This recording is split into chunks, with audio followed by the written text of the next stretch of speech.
Welcome to the Believe Again podcast, powered by Parable Bookkeeping and Accounting, with your hosts, Josh and Amy Robery. On this show, we discuss the challenges and triumphs of ministry, offering hope and practical insights for pastors and leaders everywhere. Our goal is to explore the heart of what it means to believe again and lead well in every season of ministry. Yeah, today I'm so excited to get to talk with author, podcast host, and Enneagram coach, Ainsley Britain. She helps young adults embrace their confidence, date healthy, and discover their identity in Christ. With extensive training with Josh Ship, she speaks, and your Enneagram coach, she reaches young adults and spurs them onto healthy, God-filled relationships. Her husband, daughter, and pup live in Louisiana. They love traveling and exploring new places, but I'm here to tell you what Ainsley has to say today is for everyone. She is brilliant, has a lot to offer to churches, to pastors, to parents. And also on this podcast episode, we're going to find out what a boo-boo dude is.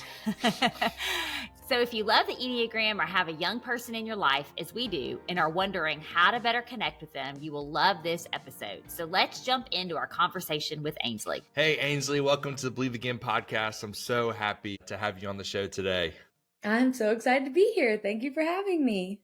Well, I'm so glad that you're doing this with us. The more I've gotten to know you and followed your story, what you have to offer, I'm like, man, I really think Ainsley has a lot to offer the pastors that we do life with and that reaches our podcast, and especially your new book, The Enneagram for Teens. You told me about it after we were finished recording our episode. We were just chatting, and I was like, oh, that's so fascinating because Amy and I talk about it all the time. Like, what are our kids? What Enneagrams are they? We know we're not supposed to diagnose them yet. Yeah.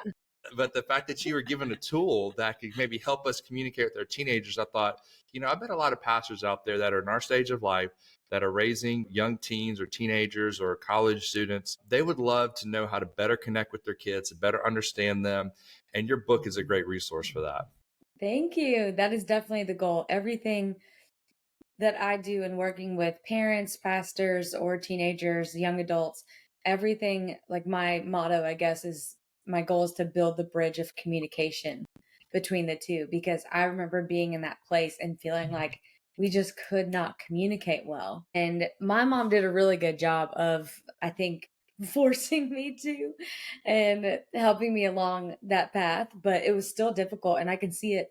My youngest sister is 16, and I'm like, I can see this like so clear. I remember being there, and now it's playing out right in front of me. So that is definitely the goal. Well, we're going to have a good time talking today. We promise not to talk too much about jambalaya, gumbo, the LSU Tigers, and all things Louisiana. We won't let it hijack too much, even though we love all those things. We want to start with the icebreaker, so I'll let Amy introduce that. Yeah, we love to start each episode of Believe Again with a fun icebreaker. And since your book, Enneagram for Teens, is about the Enneagram, and you are an actual Enneagram coach, we thought it would be fun for you to tell us which Enneagram you believe some of the characters of the hit show Friends would be. Yeah. So we've got Rachel and Monica and Phoebe, Ross, Chandler, and Joey. So Yeah. I hate to put you on the spot, but I feel like you're going to get this right away. Yeah, I have thought about this.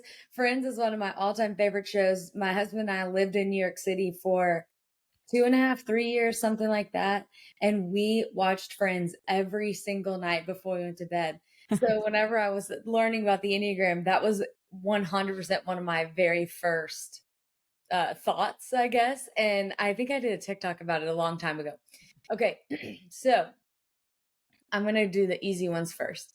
So Joey, for sure, a 7. Monica, for sure, a 1. Ross, I would definitely say 5. But I would also say a lot of 1, because he is so adamant about like truth and well, what his truth is, what he is. So Monica and Ross have a lot of 1 in them both. So their parents, quote unquote, raised 1s. Right. But I'd still think at his root, it's probably a 5 with the knowledge aspect. Okay, then we have Phoebe, 4 for sure. I feel like that one's an easy one. Yes. But I don't know that she would have wings. Like her wings would kind of be a little funky. I don't know. Maybe. Yeah, I don't know. So that's a whole different topic. Who am I forgetting? Rachel and Chandler? Yes. Okay. Chandler, 6.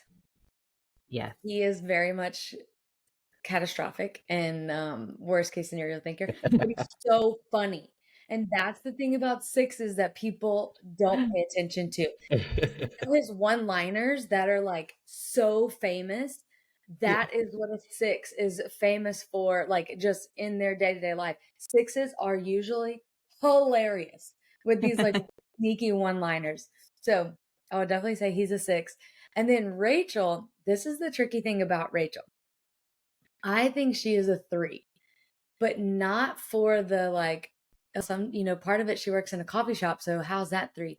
But it's not a lot of things about three is that you don't have to actually be 100% successful if you appear to be successful or if you to appear to be a certain way. So I do think that she's probably three, but I also think that she's kind of trying to break out of that mold. That's like what she was kind of raised to be. And then she's kind of evolving and then she kind of sinks back into it and then evolves right out of it. So she goes back and forth, but I would definitely say three for her. Well, she eventually was super successful at her job, right? Yeah. The fashion, Yeah, or it's the the Ralph climax of the show where thing. people felt like choosing Ross maybe wasn't being true to who she really was, Don't give it away for those crazy people out there that may have never seen it. Well, she They chooses better have Ross seen and it then by now. unchooses Ross over and over again. Yeah. So just because she chooses them once doesn't mean she's going to stay with them if you haven't watched the show. Yeah. Well, Ainsley, what I did was I put that into ChatGPT to see what ChatGPT said each character was. You nailed it. You got everyone that ChatGPT said. Really? Yeah, even Phoebe, it didn't give her a wing. It said that she is 4, really? but it said that she shows traits of a 7 as well. So That's hilarious. yeah, so you Only really a 4 could write smelly cat. So Yeah. that only a 4 could And come it's up with truly that. a 4. The stories and the things that she gets herself into cracks me up. So yeah, I would say 7 definitely would be her second highest for sure. If I was thinking about her tri-type or whatever, she would probably be 4, 7 and something else. Okay, so we're going to talk about your book, but you just mentioned something that is at the end of your book. Yes. And I was like, I thought that was so fascinating. And I know there's a lot of people who might be familiar with Enneagram, maybe have taken the Enneagram or read something, but what you just mentioned, the tri-type, is not something I hear a lot of people talk about. So why don't you just go ahead and explain to us what a tri-type is right off the bat? Yes, this is actually my favorite aspect of the Enneagram, even though it is kind of confusing, but because it's one of those things like people are often like, oh, I just don't feel like I'm just one type. I feel like I'm a couple of these types. I'm like, you are. You very much are. You typically have a tri-type. Now, if anyone knows the like circle of the Enneagram, I'm trying to hold up a little picture, but I don't know if you can see it. Yes, we can see it. You have the circle and then you have all the numbers around it. Well, if you break the Enneagram into 3 different sections, you're going to have triads. And those triads are 2, 3, and 4 are the heart triad. 5, 6, and 7 are the head triad. And 8, 9, and 1 are the gut triad. And basically what that means is that that's how you make decisions, or that's what you are, right? So a heart person, you'll often hear them say, oh, I feel like we should do this. And then a head person would be, I think this is the answer, or I think this is the solution. And then a gut person is very much like, this is what we should do. Or like, I know that this is the thing. I just know it. It's just in me. So whenever you think about those 3 things, you think about like your main type is going to be in one of those triads, right? Obviously. So let's take mine, for example. I'm a 2. So I am in the heart triad. I am always going to start with feeling. That is going to be my number 1 deployment, like mode. I'm going to begin to act on feeling. Well, then if I really don't get the result that I'm looking for, if I can't figure it out, whatever it is, I'm going to move on to another section of the triads, right? So I'm going to go to the thinking, to the head triad. And I'm going to find a number in that type, in those 3 types, that is going to be the most similar, or sorry, not the most similar. It's going to be the next, like, most like me type, the one that I resonate with the most out of those 3. Then I'm going to deploy that defense mechanism or use that kind of strategy to figure it out. For me, in that thinking, it's the 7. So 2 is my main type, and then I have the 7. Well, then if that still doesn't work, I'm going to move on to the next triad and find the number that is I most relate to and that one. And then I'm going to deploy that defense mechanism or try and figure it out with those strategies of that number. And for me, that's an 8. So my specific tri type is 2, 7, 8. And all that means is that I have a little bit of all of that in me, balled up. And the more you learn about the Enneagram, the more you're one type, you're like, oh, I'm actually all 9 types in different variations and degrees. And so whenever you take into account your main type, your wings, your tri type, all of that, then that's whenever it becomes more clear and more like, oh, okay. I think people are easier. It's easier for people to accept, right? Because a lot of people are like, I'm not just this one type. I'm a lot of different aspects. I'm like, you're right, but you just don't know about them all yet. Well, I was talking to a friend of mine, and he was mentioning that his wife is a certain Enneagram type, but her boss is the same Enneagram type. And he's like, they're nothing alike. So he's like, I don't believe in the Enneagram because there's no way that those two people are the same personality.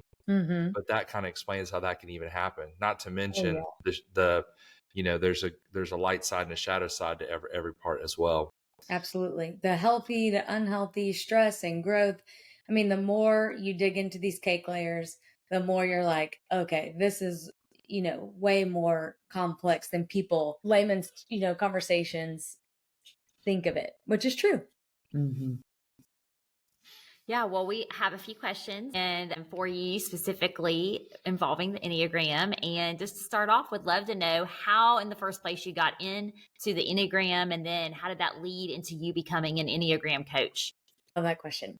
I'll try to keep it fast. Whenever, I guess this was like 2013 or something, I had gone through this crazy breakup. It was like, it actually inspired my first book, Don't Date a Boo Boo Dude. Say that again. The title? Yeah, Don't Date a Boo Boo Dude. That's such a Louisiana term. I love it. It That's sure so is. in your My roots. publisher was like, "What are you talking about?" And I was like, "It has to stay. Yes, yes. That was the truth." Well, can I ask you about that book? Because I've known you written that book, and I just thought it was a book on dating. And I thought, oh, she's being cute with the title. But then I just listened to your podcast this week with Annie F. Downs. So that sounds fun. I was like, well, this is a completely different book than I thought. Yeah, it Maybe is. take a minute and tell us about that. Yeah, so whenever I say don't date a boo boo dude, that's actually a light way to have a really heavy conversation with young adults and especially teenage girls on how to prevent yourself from getting into toxic and abusive relationships. There's Good. totally some lighter dating, stuff in there, but I have found over and over and over that so many of these toxic and abusive relationships that friends of mine have experienced or young women are in high school or college. So whenever adults just dismiss their relationships and they're like, "Oh, it's not that serious. You'll get over it." I'm like, "This is actually some trauma informed actions that are going to come out of this." Right. So let's talk to them like, like they need to be spoken to. That's like you are in a dangerous situation, but they don't receive it in that way. Right. So let's make it a little bit lighter, a little bit easier to digest. And I try to give young women the credit that, they deserve by giving them, I guess, like I'm hoping to empower them to understand the decisions that they're making and the decisions that the guy is making, right? So if they're like, "Oh, he hasn't texted me back in 3 days, but then he expects me to go over to then he wants me to come over to his house and like hang out and he hasn't ever taken me on a date." I'm like, "That's boo-boo." Like, that's boo-boo. Like, and but I'm giving it to them and it's like funny because they're like, "Oh, yeah, I guess it is boo-boo." And I'm like, "It is boo-boo. That's a boo-boo dude." So it kind of like lowers the guard and allows some casual conversation. And it just allows me to be like, "You are smarter than that. You are better than that. You deserve more than that." And that's Right. how easy it has to be. It doesn't have to be this intervention thing where I'm sitting them down like, "Oh, I just don't have a peace in my spirit about this." Cause they're like, okay, cool. Yeah, whatever. They're like, "I'm gonna go do whatever I want." And they Right. will, no matter what. But at least if I can be real with them or if anybody else can just be real with them, they'll at least continue that communication. And that's the goal with that book. Awesome. All right. Sorry for the sidetrack, but I Oh just no, thought I it was love really it. important for you to mention that. Love it because that is actually the story behind Don't Date a Boo Boo Dude is what launched me into the Enneagram. So it does go hand in hand. I was in this toxic and abusive relationship, had no idea that that's what I was in. And then when it finally ended, I didn't have closure from this person. It was just very abrupt. And then it was like over, but I had known this person my whole life. So it was just crazy. It was a crazy circumstance. And I went to coffee with one of my friends and she was like, have you ever heard about the Enneagram? Because I had just been saying, like, I just don't understand why he would do this and why I reacted like this, or why this is making me feel this way, why I didn't leave and why he broke up with me, because that still annoys me. It was one of those things where she gave me the Enneagram, and the Enneagram, through what the work of the Lord did in my heart, gave me the closure that I would never get from him. So I started learning about the Enneagram. I started learning about myself, and I was totally in denial about my type and who I was. And I was 100% a 7, and nobody convinced me otherwise. But then I realized one of the statements that I said to him was the exact type of, or core fear and core desire of the type 2. And so I was like, that's what I am. But then it just, I mean, I've remembered learning my type, and I remember looking in the mirror and being like, oh, okay, God, like I see who you made and I see why you made me this way. And I think I can move forward with that closure. It wasn't closure from the relationship. It was the closure that I needed was from these insecurities that I was voicing, or these things that I was confused about myself. And that's what led me straight to the Enneagram, more into the arms of the Lord. But the Enneagram helped me understand what God meant for me when he said I was fearfully and wonderfully made. I truly felt that way for the first time ever, which was really cool. Then how did that go Code. from how God used a tool like the Enneagram to bring closure and bring healing and to bring understanding of how he made you and who you are in him, heal those insecurities? How did that lead to you becoming an Enneagram coach and ultimately writing a book and helping so many young adults and young people understand themselves and who God is and how he created them? Yes. So I was living in Nashville at that time. And then my husband and I moved to New York City after that. And then after New York City, we landed in Houston. And it was in Houston that I started working as a high school minister at a church that I dearly love. And I had been learning about the Enneagram since 2013. And that was, okay, actually, I have no idea when that was, 2018, 2017, something like that. So I couldn't stop talking about it. And it was still like, we were in Nashville whenever I learned about it. And it was cool in Nashville, but in other places, people hadn't really learned about it yet. So I think because I had been talking about it so much and introducing the idea to people so much, I was like, wait, I could do this professional. I could do this and they pay me to do this. So that is whenever I learned about your Enneagram coach, Beth and Jeff McCord's program for certification, and the church that I was working at allowed me to get it and paid for my certification, which I'm so thankful for. Awesome. And that's really how I became a coach. And then from there, just kind of launched into couples coaching, individuals, corporate coaching. Corporate's my favorite, or group, I should say. And that's where I land today. At Parable, they believe in supporting pastors beyond just accounting. That's why their mission is not about the accounting and financial services they offer, but about helping you place every dollar on mission, telling the story of his kingdom. Parable lives that mission out every day by offering free resources to help you lead well and stay refreshed. From sponsoring pastors on wellness retreats to bringing you the Believe Again podcast, Parable is here to invest in your spiritual and financial well-being. Parable is not just about numbers, but about nurturing your heart and the heart of your ministry. Visit liveyourparable.com/believeagain to explore the free resources and see how they can serve you. Right now, Parable is offering 25% off onboarding fees exclusively for Believe Again listeners. So connect with them today.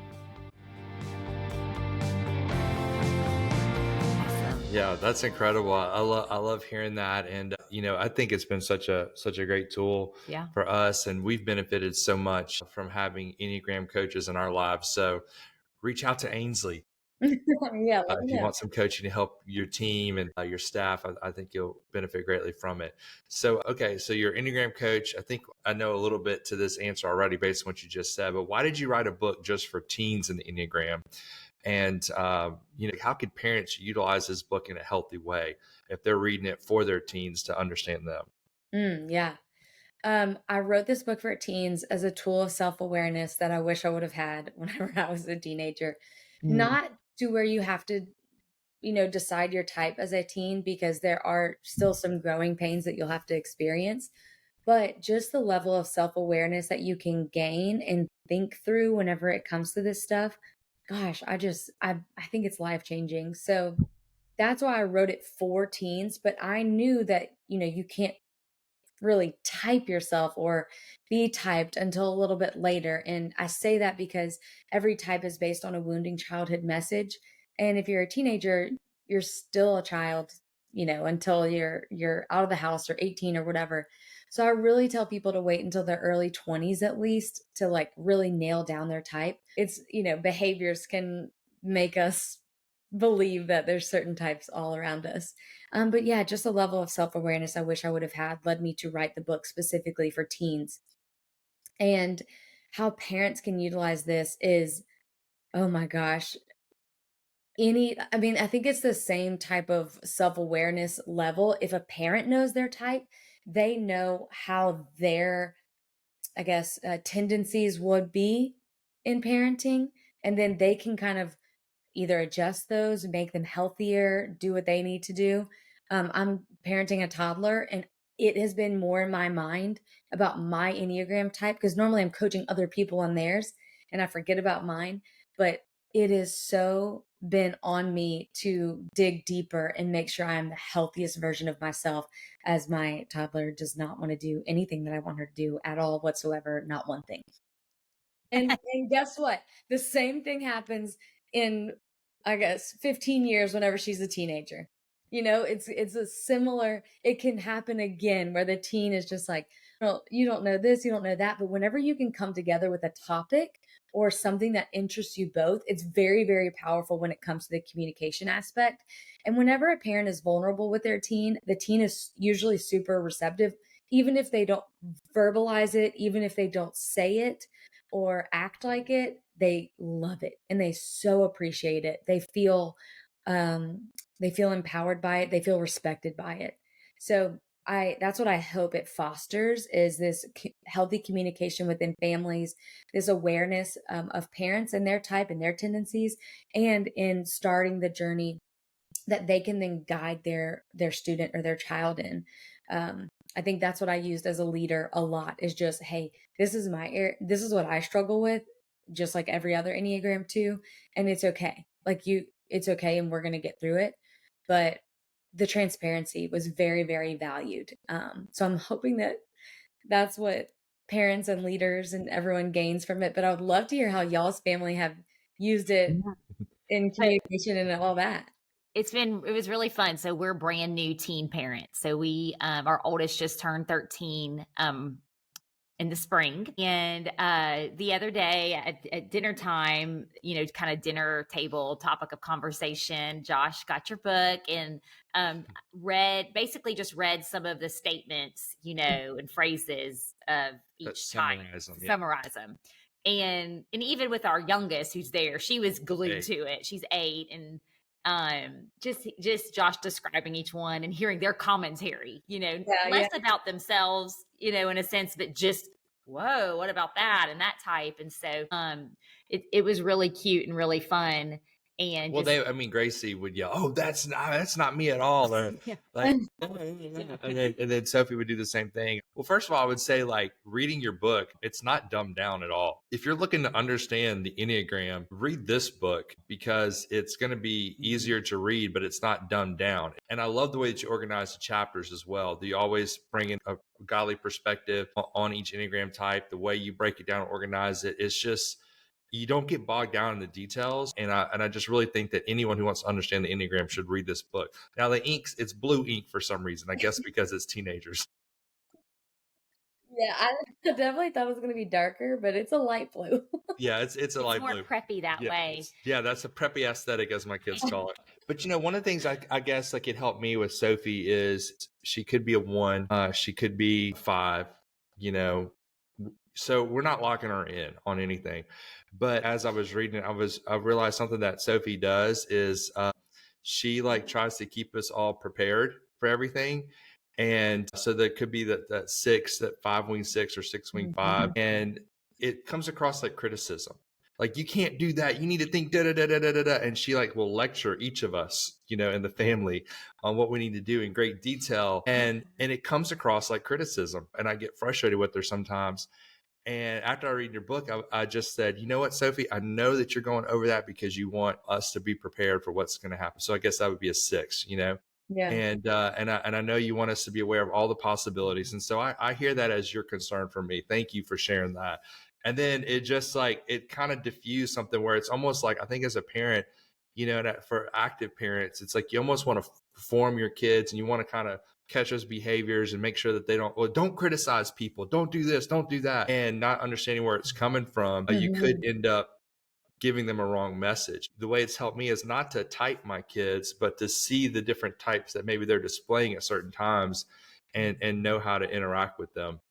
Yeah. Yes. And how fun is it whenever they're around the table and they're like, this is me, this is not me. And you get to hear that from them. You're like, it feels like you're learning still. And that's just been something on our parenting journey. I would think we would be classified as helicopter parents, like we're like on top of everything, on every field trip, coaching the teams. And it's so amazing to me how much I see my kids in a certain light, but how they see themselves differently. And whenever I learn how they see themselves and it contradicts what I think, it's so surprising. Like, whoa, you see yourself as this?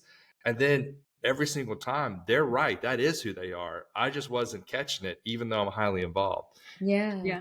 I was thinking about Sophie obviously turning 13, and all of her friends have turned 13 too. So there's all the 13th birthday parties, and one birthday party she was at, it had like stages to it, started at one house, then it went on an activity adventure, then it ended at another house. And the final event of the evening was a bonfire at this friend's house. And the moms were all inside kind of hanging out, and all the girls are outside at the bonfire roasting marshmallows, making s'mores. And basically, I was not there, but basically what we heard from Sophie when we picked her up was how unsafe all of her friends were around the bonfire and roasting marshmallows, and how she had to go around and save everybody and tell them to be more aware around a bonfire and fire safety. And she had to like go inside and get the moms involved. She had to just, That is amazing. So it made me think about that when you're talking about, it really is a big part of her. There's a big Enneagram. I mean, would that be a 6, you would think? Yes, I would. But here's a way to differentiate but she would have to answer this question, is asking her if she has an inner committee or one inner critic voice. The inner committee sounds like a bunch of different, like, what about this? What about this? What about that? And then you can kind of be like, oh, that's definitely more 6. But the inner critic is one voice that's like, oh, you should have done this better. This should have been different. This should have been that way. Because could have the same action, but the motivation behind it could be different, right? It's either safety, which it sounds like it is, or it needs to be done the right way. Like, we need to do this the right way. And the right way is to be away from the fire. So you can kind of see how interesting both of those could be at play. Yes, for sure. Is she funny? No, it's not, I mean, our youngest is extremely funny. So I'm trying to like witty, I guess, like kind of that's more 6. Ones are a lot more, there's less time to joke around. They still can be funny, but they're just less. Yeah, no, less leaning. It's still up in the air. She could be either one. Now, our other one, we're convinced is a 7-wing 6, just like Amy. And she wants, every time we go to Chick-fil-A, she wants a milkshake every single time. There's never, no matter how many treats she's eaten, she'll always want more. Well, Sophie won't. Sophie, like, I had a piece of candy at school. I can't get ice cream today. like, what's wrong with you? That's more We're trying to one get you. for sure. Yeah.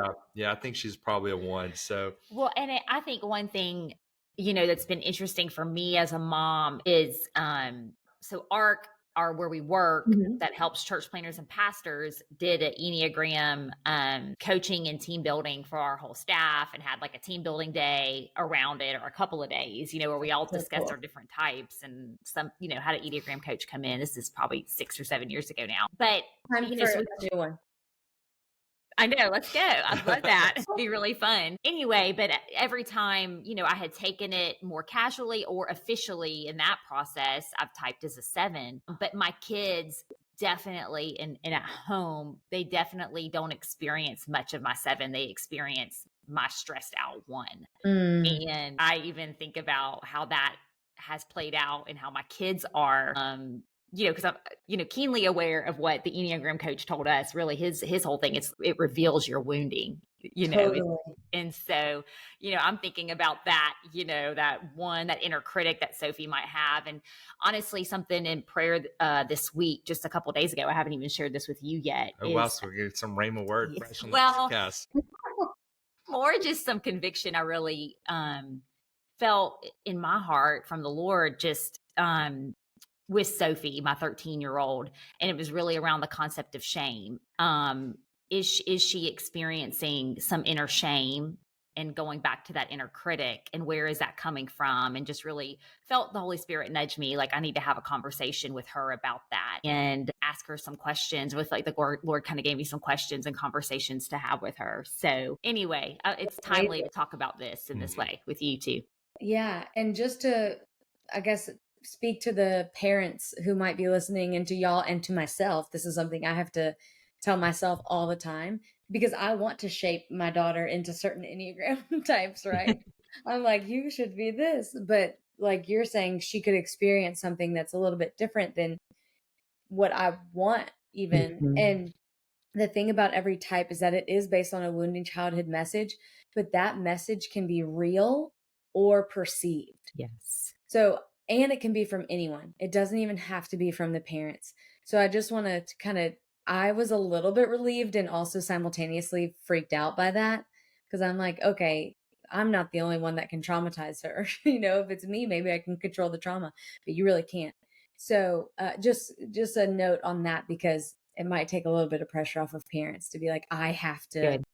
you know, obviously is our honor and responsibility, but it's not our ultimate actions that lead to their specific thing.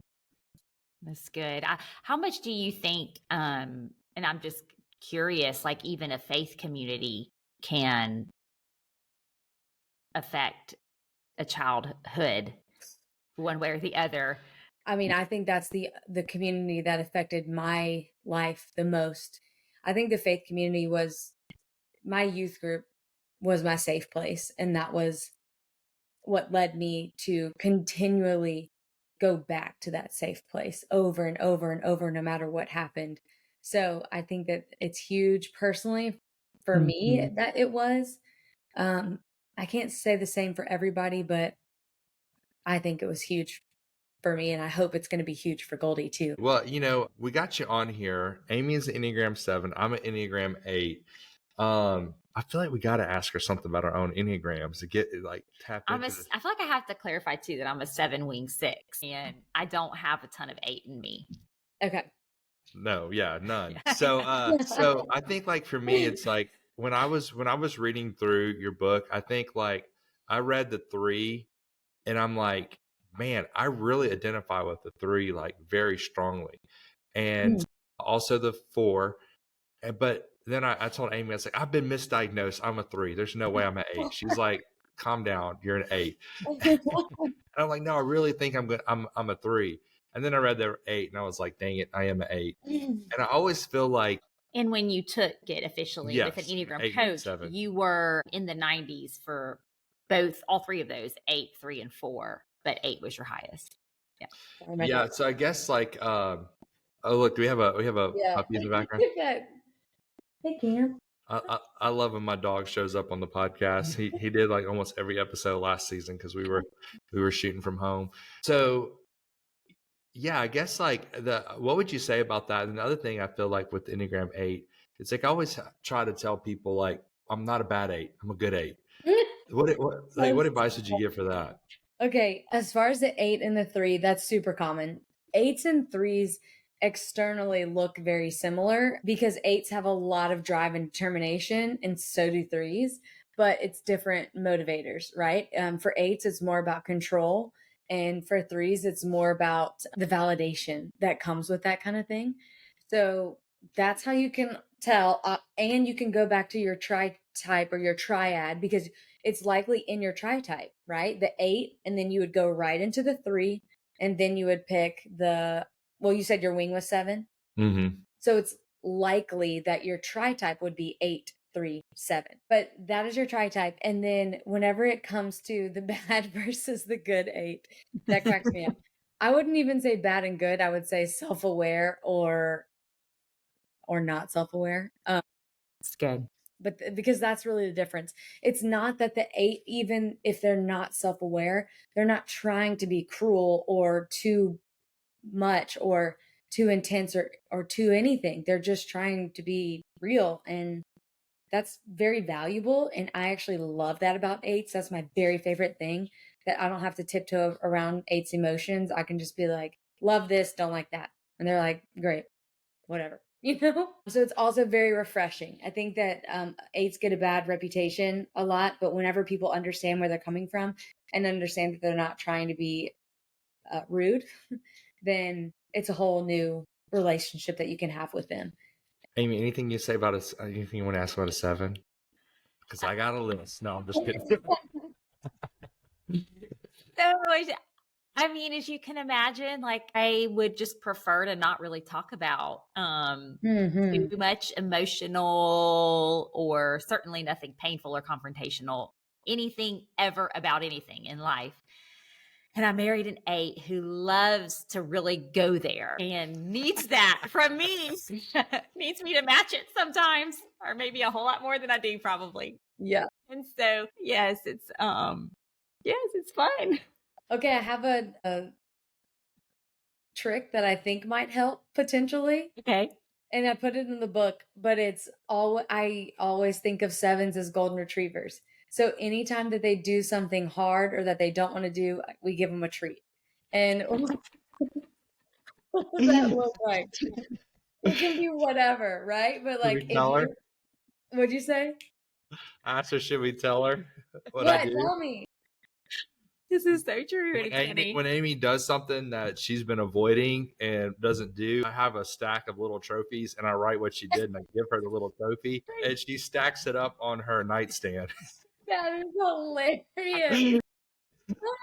Exactly. Then you've already got it. You've already got the process down. But anytime you have the hard conversation, or anytime after therapy, one of my best friends is the 7 of 7s, the Wow. most 7 of all the 7s. And the hard conversations are so hard for her. So anytime we have that, it's very much like, and now we get to go get ice cream. And sometimes with a 7, I'll even say to put a timer on the conversation so the 7 knows when they get to exit. Right? So they can stay. They're like, okay, I'm in it for 30 minutes and then I'm done. 3 minutes. Taking 3 minutes. I'd be happy with 3 minutes. Yeah, 30 minutes. You have to have food involved. It has to be they have to have some type of distraction. But Yeah. that is Yeah, and she does that, and it really it really. Well, it's a podcast, I guess, so you can be a little real. It really upsets me because sometimes I'll go to tell her something, and she's like, "Oh, do you know that LSU's quarterback has so many yards?" I'm like, "What are we talking about here?" I just saw that on my phone. I'm like, "What do you mean you just saw?" Like, I'm just trying to tell you something about deep in my soul. yeah. I'm like I don't get it. It's like she's trying to get out of the conversation. So I guess that'll help me, not be so mad next time. Don't have to get the feelings hurt. Yeah. Yes. Yes. All right, cool. Ainsley, why don't you wrap up by just telling us a little bit about your Wild Confidence podcast, what you're looking forward to with that, and your books, and how people can stay in touch with you.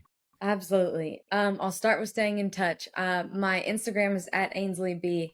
My website is ainsleybritain.com, and my email is info@ainsleybritain.com. If anybody has any questions or wants to chat. As far as Wild Confidence goes, it's my love doing the podcast world. I think it's so fun and so amazing, and getting to connect with people is awesome. So Wild Confidence exists to help young adults find, keep, and share their wild confidence in Christ. And it's really started out as me just inviting my friends, and being like, hey, how do you find confidence in Christ?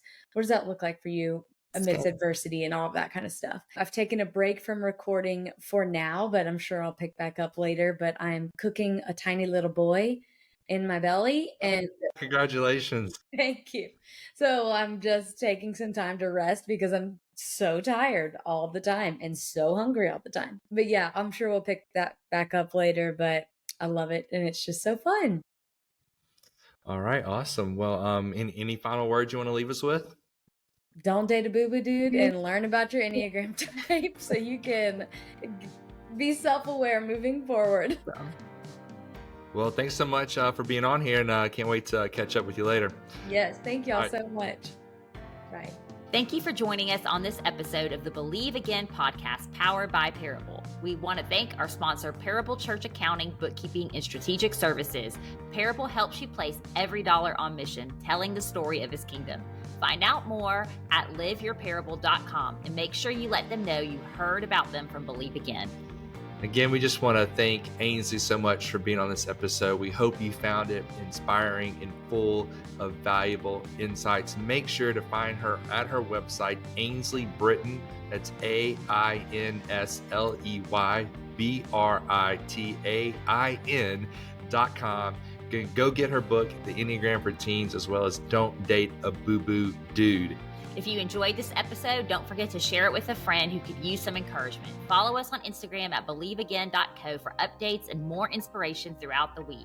And if you're loving the show, we'd appreciate if you would subscribe and rate us wherever you get your podcast, as that is the best way you can support this show. Your support helps us reach even more people and be able to invite great guests. Until next time, keep believing and leading strong.